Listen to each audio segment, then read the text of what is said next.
नमस्कार दोस्तों, स्वागत है आप सभी का एजुकेशन राइज पर। क्या आपको भी प्रैक्टिकल एग्जाम में गणित और कैलकुलेशन देख करके या उनके फॉर्मूले देख करके डर लगता है? अगर हाँ, तो बिल्कुल चिंता मत करिए, क्योंकि आज हम हमारा जो सेकंड चैप्टर है जिसमें टोटली गणित के प्रश्न पूछे जाते हैं, वो बिल्कुल शानदार तरीके से हल करने वाले हैं, बल्कि ट्रिक के साथ हल करने वाले हैं। आपको रटने की कोई आवश्यकता नहीं है और पूरे में से पूरे नंबर आप लाएंगे, क्योंकि प्रत्येक चैप्टर जो है वो 4 नंबर का होता है। तो हमारा जो सेकंड चैप्टर है वो भी 4 नंबर का है। सबसे पहले आपको ध्यान देना है कि इसमें से प्रश्न किस टाइप के पूछे जाएंगे। थोड़ा सा ब्लूप्रिंट देखिए कि ये जो चैप्टर है हमारा, इस ब्लूप्रिंट के हिसाब से इसमें से जो हमारे प्रश्न बनते हैं वो 4 नंबर के प्रश्न इसमें से पूछे जाएंगे। मतलब एक प्रश्न आएगा और वो 4 नंबर का आएगा, तो कैसा प्रश्न आएगा उसको हल कैसे करना है पूरे शानदार तरीके से मैं आपको बताने वाला हूं। देखो, अब इसमें क्या करना है कि मान लीजिए ये पहला प्रश्न आपके सामने है। एक प्रश्न आप देखो, इस प्रश्न को आपको हल करना है।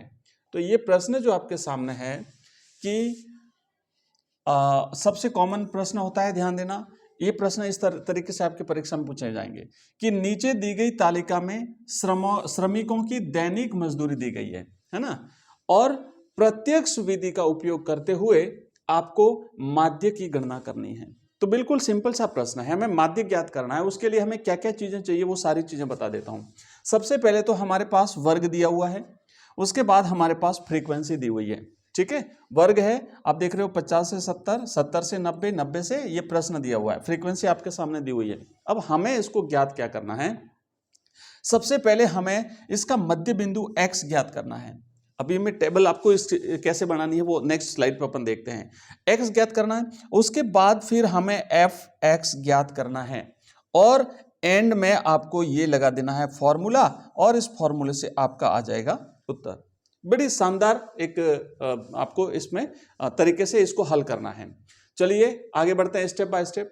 इस प्रश्न को हल करने के लिए सबसे महत्वपूर्ण जो विधि है वो है प्रत्यक्ष विधि, डायरेक्ट मेथड। समांतर माध्य अगर हमें ज्ञात करना है तो डायरेक्ट मेथड जो है वो बिल्कुल सिंपल सा एक इसकी टेक्निक है।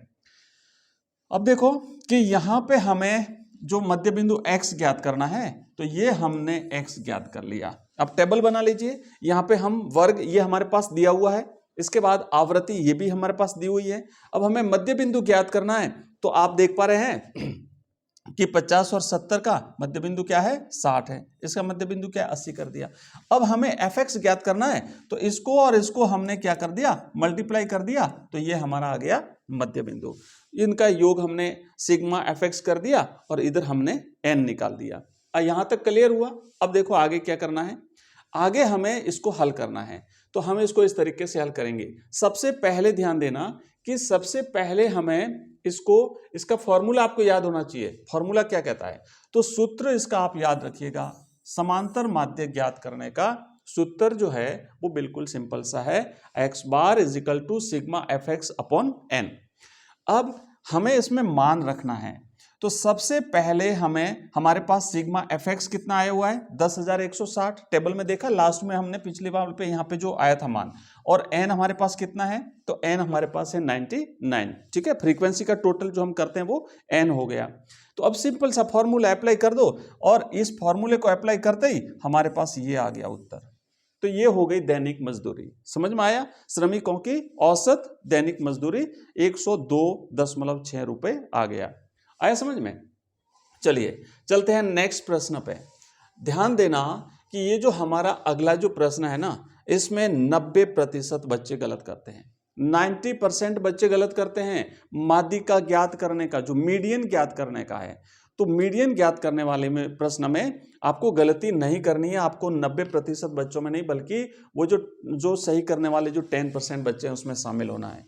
निम्नलिखित आवृत्ति वितरण के लिए माध्यिका की गणना कीजिए। अब यहाँ पे आपको माध्यिका की गणना करनी है। एक बार फिर से हमारे पास वर्ग दिया हुआ है, हमारे पास फ्रीक्वेंसी दी हुई है। ठीक है, और इसका सूत्र हमें पता होना चाहिए। तो सूत्र आप याद कर लीजिए, सूत्र आपको अच्छी तरह से याद होना चाहिए। ये सूत्र अगर आपने याद कर लिया तो फिर आपको इस प्रश्न को सही तरीके से हल करने से कोई नहीं रोक सकता। सबसे पहले संचयी आवृत्ति CF की सारणी बनानी है, जो हमने पिछले प्रश्न के लिए बनाई थी वैसी की वैसी इसके लिए भी बनाएंगे अभी हम नेक्स्ट स्लाइड पे। उसके बाद में हमें माध्यिका वर्ग n/2 ज्ञात करना है और फिर उसके बाद ये हमें सूत्र अप्लाई करना है, तो आपका राइट आंसर आ जाएगा। ठीक है, बिल्कुल सिंपल सा तरीका है, सारी चीजें आपके सामने हैं, केवल आपको अप्लाई करते जाना है, केवल आपको जैसा कहा जा रहा है यहाँ पे, जैसा बताया जा रहा है उसके हिसाब से लगाना है। तो अब हम देखो एक टेबल बनाएंगे, टेबल में हमने इधर वर्ग लिख दिया जो हमारे पास दिया हुआ है प्रश्न में, साथ ही साथ आवृत्ति जो हमारे पास दी हुई है हमने लगा दी। हमें ज्ञात क्या करना था, हमें CF ज्ञात करना है, तो यहाँ पे संचयी आवृत्ति हमें CF ज्ञात करनी है, हमारे पास है।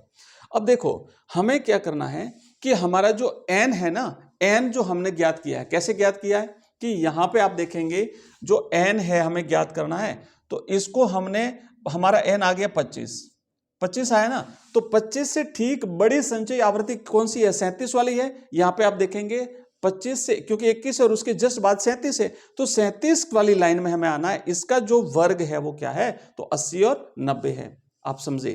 अब देखो हमारे पास सारी चीजें हैं, इससे ठीक बड़ी 37 हो गई, इसका वर्ग हो गया 80 से 90। अब सूत्र क्या था, हमारा सूत्र आपको याद रखना है, अभी जो मैंने बताया था ना आपको, वही सेम सूत्र है, थोड़ा सा सामने है, इस तरीके से लिखा है, बाकी सेम ये का ये फॉर्मूला है, सूत्र ये का ये सेम है जो हमने यहाँ पे लिखा था।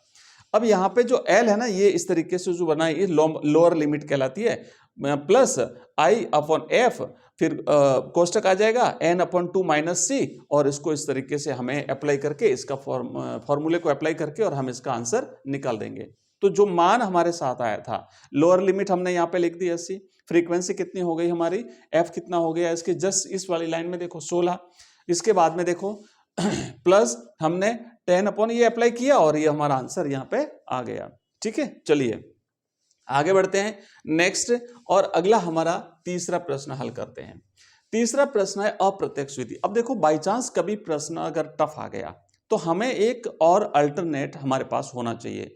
हमने डायरेक्ट मेथड से अच्छी तरीके से प्रश्न को सॉल्व कर दिया, माध्यिका भी हमने ज्ञात कर ली, पर कभी प्रश्न टफ आ सकता है तो उसके लिए भी हमें रेडी रहना है, क्योंकि हार नहीं माननी है, टॉपर बनना है, पूरे नंबर प्राप्त करने हैं, तो फिर हमारे पास एक जो है दूसरा माध्यम भी होना चाहिए।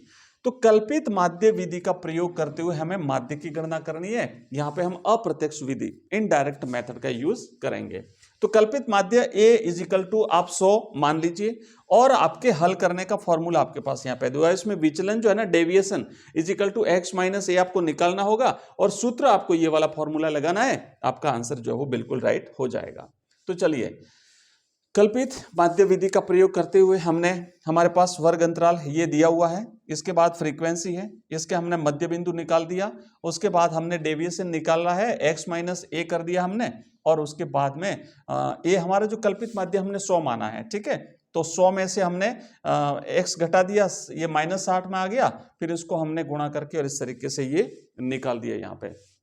अब हम क्या करेंगे, इसको फॉर्मूले में अप्लाई करना है। फॉर्मूला आपको दिया हुआ है, ये आपका सूत्र है। सिर्फ 3 तो सूत्र हैं इस चैप्टर में, 3 फॉर्मूले हैं, आप 3 याद कर लीजिए और इस तरीके से हल करोगे तो आपका आंसर आ गया। पहले वाले जो हमने प्रत्यक्ष विधि से निकाला था, सेम आपको इनडायरेक्ट मेथड से भी आ गया। पहले वाला प्रश्न हल कर रहे हैं, ध्यान देना, सेम प्रश्न को हमने 2 तरीके से, डायरेक्ट मेथड से भी और इनडायरेक्ट मेथड से भी हल कर दिया।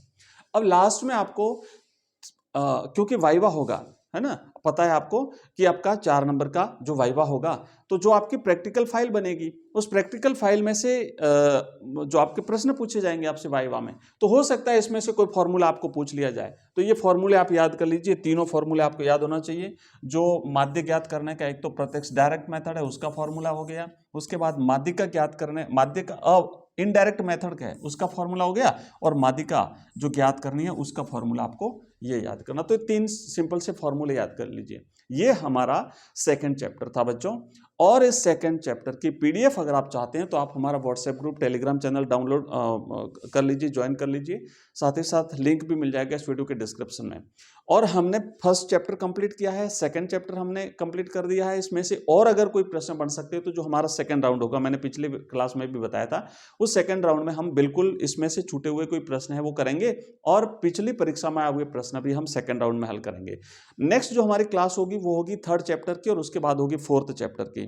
तो आप प्रत्येक चैप्टर से 4-4 नंबर के आपके प्रश्न जो बनने वाले हैं टोटल 16 नंबर का जो आपका पेपर होगा वो हम पूरा का पूरा कवर कर रहे हैं। एक भी नंबर आपका कटने नहीं दूंगा। 16 में से 16 नंबर 100% आपको प्राप्त करने हैं। इसी प्रकार की क्लासें आपको मिलती रहेगी। अगर आपको ये क्लास अच्छी लगी हो तो चैनल को सब्सक्राइब करना है, वीडियो को लाइक करना है। मिलते हैं अगली क्लास में। और कोई भी अगर आपका डाउट हो, प्रश्न हो तो कमेंट बॉक्स में डाल देना, मैं निश्चित रूप से उसको हल करा दूंगा। ठीक है, धन्यवाद।